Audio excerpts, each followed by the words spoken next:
real estate values begin to plummet, there's one cost that often remains sky high: the property tax. This, of course, was calibrated when the value of the property was at its height. Now, across the United States, there are angry protests calling for property taxes to be reduced to reflect the downturn in real estate values. Nightline's Chris Bury has been to Fort Lauderdale for the latest installment of our series, Realty Check. America's own tropical delight bills itself as the Sunshine State. The weather's great, shopping's great. You know the stereotype, those beautiful people with splendid homes, the snowbirds escaping winter's chill. Where you know your whole family is living in sunny South Florida. But scratch the surface of that postcard view. I think Florida has managed to kill the American dream. And what you'll find is trouble, real trouble, brewing in paradise. My tax bill goes up every year. Oh, my income doesn't, and I have no control over it. In Florida, a storm is gathering over the state's soaring property taxes. My tax base has gone up 3 times. I used to pay $4,000, now I'm paying $12,000 per year in taxes.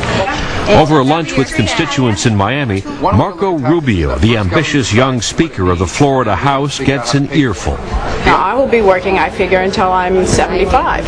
Just to pay your taxes? To pay my taxes. If you have a significant difference between how much your taxes are going up and how much your income is going up, that's going to create a crisis very fast. And that, in a nutshell, is the crisis that now dominates the conversation in Florida and drives the political career of this 35-year-old Republican. It's the biggest issue in the state. Usually people came to Florida to get away from the hassles, the cost of living of where they were from. And now they're telling us, you know, this is starting to look like the place that I came here to get away from. And that's not the kind of talk we want to hear. We're here today to have our voices heard. It's not just Florida. Tax protests like this are popping up in Michigan, Minnesota, and Virginia.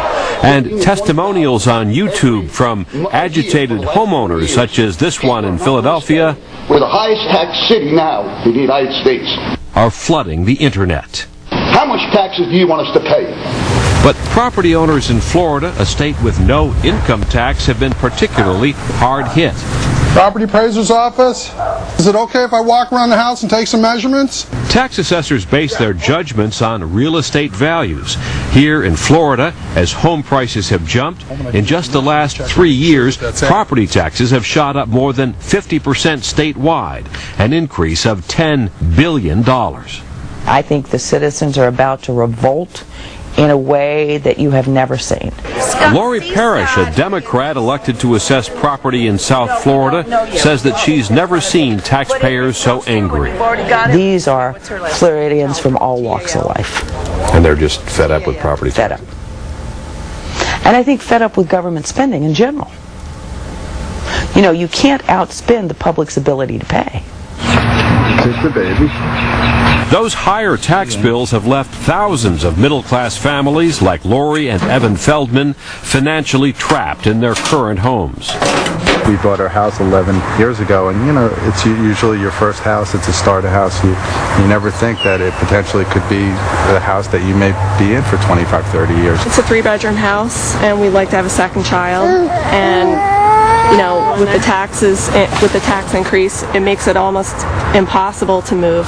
Almost impossible because Florida homeowners enjoy a cap on their property taxes unless they move. Then the new, much higher tax rates kick in. These are people like myself that are just looking for a couple hundred square feet more, and they feel trapped. Soon, the only people that are going to be living here are the millionaires because the middle class is being pushed out. The higher taxes have their roots in a real estate market that began booming in 2004. Our sales, the prices for properties in 2004, 2005, skyrocketed. I mean, there were bidding wars to pay more, by buyers to pay more than the sellers were asking. Then came the hurricanes, Katrina and Wilma. All of a sudden, property owners were facing a double whammy. Higher insurance premiums skyrocketed, tripled, doubled, quadrupled. Scared people. and big new tax payments. Astronomical. But after the hurricanes, the market cooled off quickly. Bottom fell out. The real estate market was devastated, hit the bottom.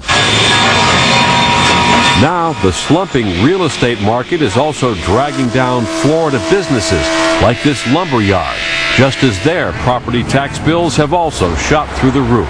Your taxes, your assessed valuation is up about $1.8 million. Just in 1 year. In 1 year. So in 1 year, your valuation goes up $1.8 million. What kind of an extra tax bill does that translate into, roughly? Roughly about $200,000. All this has led Marco Rubio, the Florida Speaker, to consider radical changes. In your heart of hearts, would you like to do away with the property tax altogether? I think the property tax is a horrible way to tax people. Rubio proposed eliminating the property tax and replacing it with a higher sales tax. That idea ran into trouble when Democrats argued it would give the biggest breaks to the wealthiest homeowners. I've got Rush Limbaugh's tax bill, and right now he pays on a home assessed at $23 million, $429,000 in ad valorem taxes. Under your plan, he's not going to pay property taxes on his home. So we're going to give him a $429,000 property tax cut, and the rest of us have to all pay sales taxes, higher sales taxes, to give it to him. Does that make sense? I don't think it does. Should we tax the American dream? We don't tax food or medicine in Florida. Why would we tax home ownership? But we do. And so as long as we're going to tax it, it should be as low as possible. Across Florida, local governments like the city of Delray Beach in Palm Beach County that have been raking in big bucks are now bracing for big cuts.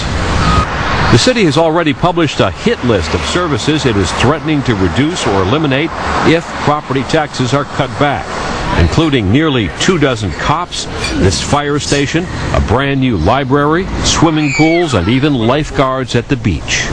So they come out and say, look, we're going to cut police and fire and library.